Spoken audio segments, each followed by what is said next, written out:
Hi everybody, welcome to the OAG RC. I'm Craig. Thanks ever so much for stopping by. We're getting ready for the Orchard Raceway season to start.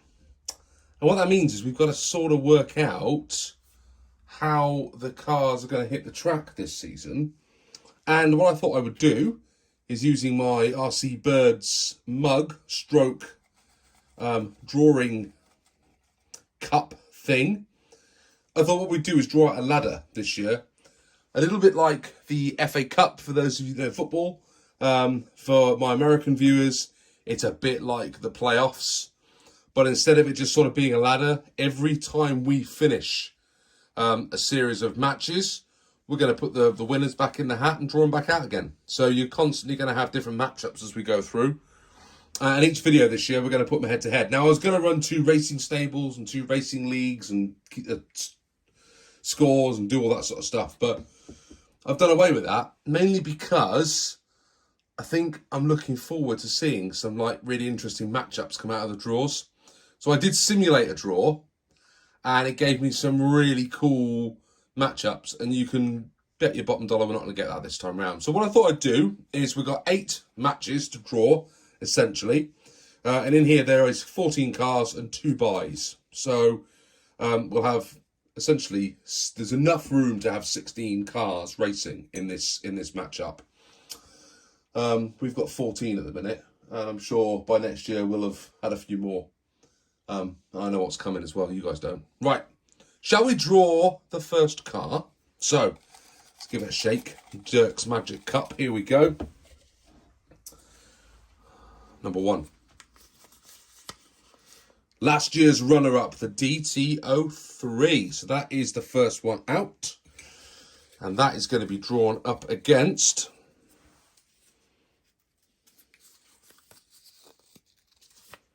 the Rising Fighter. Nice, that's a good start, a good matchup. Both rear 2-wheel drive, rear wheel. The Rising Fighter's had some mods, but the DT03's got some mods on it as well. That'll be an interesting matchup to get us started. So first up on the Orchard Raceway this season is going to be last season's runner-up, the DT03, against the Rising Fighter. Well, this is going to be an interesting matchup. I think this one will do all right, but the problem with this is on its day it can have a bad couple of laps, and I think consistency-wise, the Rising Fighter's probably got it. Now, this season we're going to run, I think I've said 10 laps. I'd have to double check my notes. 10 laps. But if they crash out, it's the best of whatever they had up to the point they crash.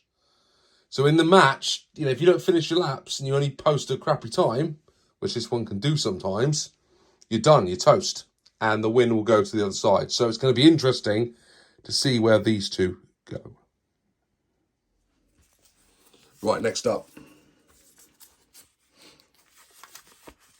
The Grasshopper, my original vintage RC.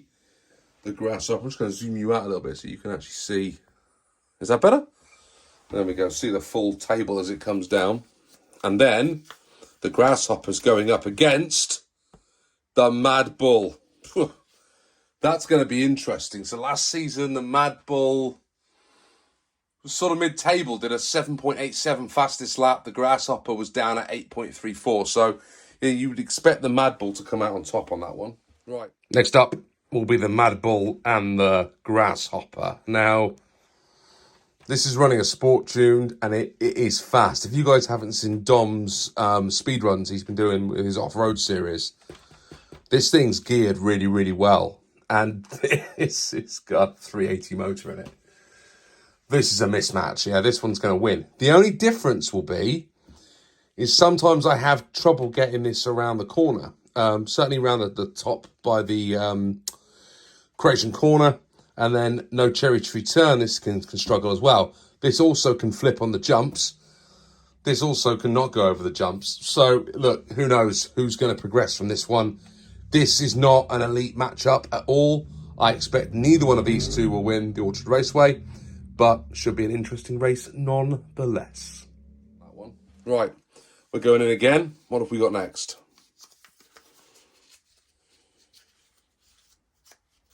Can't open the paper.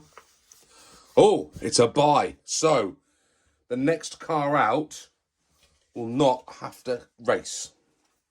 It gets a free pass in the first week of racing. The TD2, third place last year and the Festival of Scale Speed winner, gets a buy in the first round. Nice. Here we go, next out. Another buy. Another free pass. Who's going to get it? The Hotshot. The Hotshot. My favourite car as a kid. Guarantees that it's making the quarterfinals. Look at these two RCs. Now, these two aren't head-to-head. These two both get a buy in the first session. So, we're not going to see these run in the first matchups. We might run them anyway, just to see what sort of times they post, maybe. We'll see. But this needs a clean. Look at that. God. You get the brush in there and get some of that off. Last year's Festival of Scale Speed winner, the TD2. This thing's great. Look, I think this will be up there come the end of the season. I think this will have a good run. I think the more modern four-wheel drives are going to put this to shame now. But I'm going to enjoy running it nevertheless. But I think we'll be seeing this one on that final day. And in the finale this year, we're actually going to have the top two of the ladder play each other. But there'll also be a third place, fourth place playoff. And I think no matter what happens with this, it will be in and around that area by the end of the season. Right, next up. The Thunder Dragon, a rookie for this season, is going to get its first run on the Orchard Raceway against, oh, the pressure, the Madcap. Oh my gosh, two rookies pitting against each other. That is unfortunate. That's going to be a good draw, isn't it? My head tells me that the Madcap's going to win that. But that Thunder Dragon's chassis is going to be a surprise. I reckon the Madcap could be out first round here. That'd be disappointing, wouldn't it?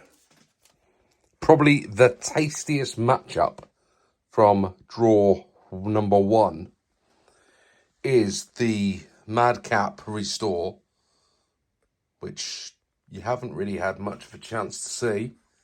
And I hope you all agree that that is an awesome looking RC. Against, with its new white wheels, the Thunder Dragon X-Wing Nod. Now, I'm not going to lie to you, this was the one that I was expecting not to get voted for. So, it's quite fitting that this one, which I thought would not be running at all, is up against the car that I wanted to keep under wraps until the Festival of Scale Speed. So, I'm not going to lie to you, I think this should probably be in the final. But I have a sneaking suspicion that this thing is going to end up bloody well winning it. TT02B, last season's winner. Not one you want to be drawing in the first round. And going up against the TT02B is the Raider. Oh, no. I was hoping the Raider might get a little bit more of a run. So, 8.27 last season. Now, bearing in mind the TT02B's qualifying time was 6.97. But it set the lap record, which was 6.5 something, I think it was. I can't remember off the top of my head. I should know that number. So the Raider's got no chance, basically. That's out. That's a shame. So, next up, the Raider goes up against last season's ultimate champion, the TT02B. Now, what I am going to do for this season is we're going to swap out the Carson, whatever it is, Super Cup motor for a regular silver can. So there's every chance that this might actually have a bit of extra punch this season, but I don't think it's going to have enough to beat the TT02B, unless that car has an absolute mare on the day.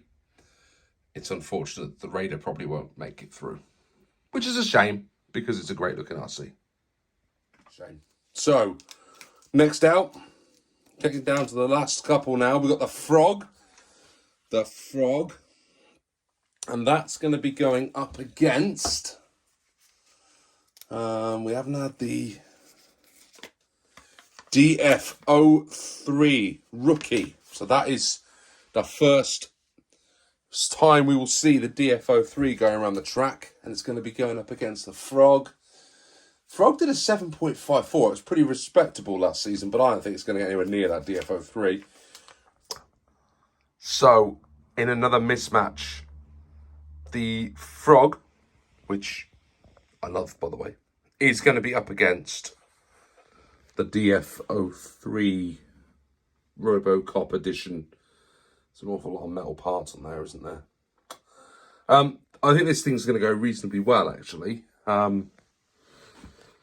And if anything, the four-wheel drives do tend to go better around the Orchard Raceway than the two-wheel drives. So, yeah, I think this will be a bit of a mismatch, really. This thing looks great. People have warned me that these alloy arms might cause a breakage on the chassis, but we're gonna run it sensibly. I'm not going to be doing too much crazy stuff with it, so I hope we'll be okay. But I'll probably eat my famous words now, and we'll bust the chassis on the first run. But I do have the arms, and you can get a chassis tray for this for a reasonable price still, so it won't be too much of a problem if it does break. But yeah, probably going to be a bit of a mismatch against this old school beauty. Final matchup then, the Cougar. Anyone can work out what the last car's going to be against the Cougar? It's going to be Mini OAG's Community Holiday Buggy, which scares the bejesus out of me because that actually might do better than the Cougar. That'll be a bit of a shame because I actually think the Cougar could win this, but we'll see. Hey, they've all got to play each other at some point, right? And last but not least, the mismatch of the draw on paper would be Derek the Holiday Buggy against the awesome Schumacher Cougar. Now, Derek currently is running an Absima 21-turn motor. And Jess, because she's super generous and likes supporting Mini OAG, has sent me a super stock TZ motor, which, you know, breaks all conventional logic about the Orchard Raceway. But I'm going to have to put that super stock TZ motor in, aren't I? And then it's going to go up against the Silver Can Schumacher Cougar, which on paper, you're probably going to end up picking the Holiday Buggy, aren't you? But I want this to win. But this is cool. But I want this to win. But this is cool. I don't know. Anything can happen on the day, can't it? But on paper, you would imagine that a super stock TZ motor in a DT02 is probably going to beat out, even with the heritage of the Schumacher Cougar. But we'll see, won't we? So, what did you think of the draws? Thanks to Dirk for sending me the mug, because it was a great drawing cup. If you would like to be part of the drawing of the next round of the OAG Orchard Raceway Series, feel free to get in contact and send me one of your mugs, and I will use it to draw the next round. But here's last season's champ, the TT02B. Will it survive and retain its championship status on the Orchard Raceway? Or will it fail to one of those new rookie cars that's coming through? Or will Derek and his Holiday Buggy, with its TZ motor from Jess, thanks Jess, you're brilliant, will that beat everybody? I can't wait to find out. Spring is on the way now, and I've got to get out on the track and start making it look presentable. I will definitely do a track walk this year, and we'll do a sort of opening track day drive with one of the retirees from the season. Maybe one of the lunchboxes will pop out, or we'll take the old school Raider if I get it fixed up. Andy sent me an MSC to repair that with, so I'll get that in there and we'll take that out and have a little poot around the track with that. But this season we're probably going to drop the height of that jump a little bit, and we're going to try and level off the surface of the track, just to try and give everyone a fair playing field, really. But if you want my bet for the season, it's either going to be this, it's going to be the Thunder Dragon, or it's probably going to be Derek the Holiday Buggy. That's what I reckon we're going to see. But time will tell, and it's all to play for out on the Orchard Raceway. Thanks for watching, guys. Look forward to seeing you all in the comments, and please make sure you like and subscribe, and we'll see you all soon. Bye now.